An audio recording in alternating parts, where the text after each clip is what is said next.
काही तुझा डाग नाही आहे.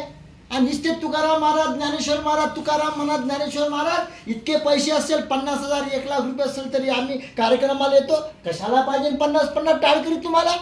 तुम्ही टाळकरी आहे, तुम्ही खरे वारकरी नाही आहे. तुम्ही जर खरे वारकरी असतील एका दिवशी काम बंद पडते ते भामरागड डोंगर ते फोडणं.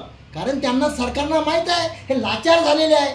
अहो आमच्या छत्रपती शिवाजी महाराजांनी आमच्या जगद्गुरू तुकाराम महाराजाच्या घरी खजिना नेला, त्यांनी वापस केला. आणि तुम्ही तुकाराम महाराजाचे भक्त सरकारला भीक मागता.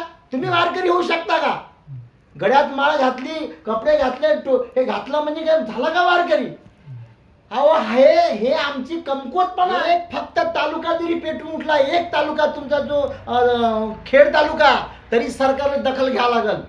महाराष्ट्राची काय गरज आहे? एक. पण सर्व आम्ही असे घरावर संकट आलं का बाजा खाली लपाचं बायकोने म्हणायचं तू जाऊन बघ बरं कोण आहे. तर ही आमची तयारी. अशानं क्रांती होते का? तुकडोजी महाराज म्हणते सत्य पडते कमजोर, म्हणून असत्य होई शिरजोर.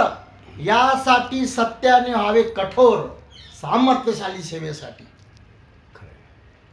सामर्थ्यशाली तुम्ही नाही आहे म्हणून त्याचं भावत आहे सगळं. म्हणून डोंगर फुटत म्हणून डोंगर फुटत आहे. रामचंद्र फुटत आहे. सामर्थ्य पडे कमजोर. परफेक्ट.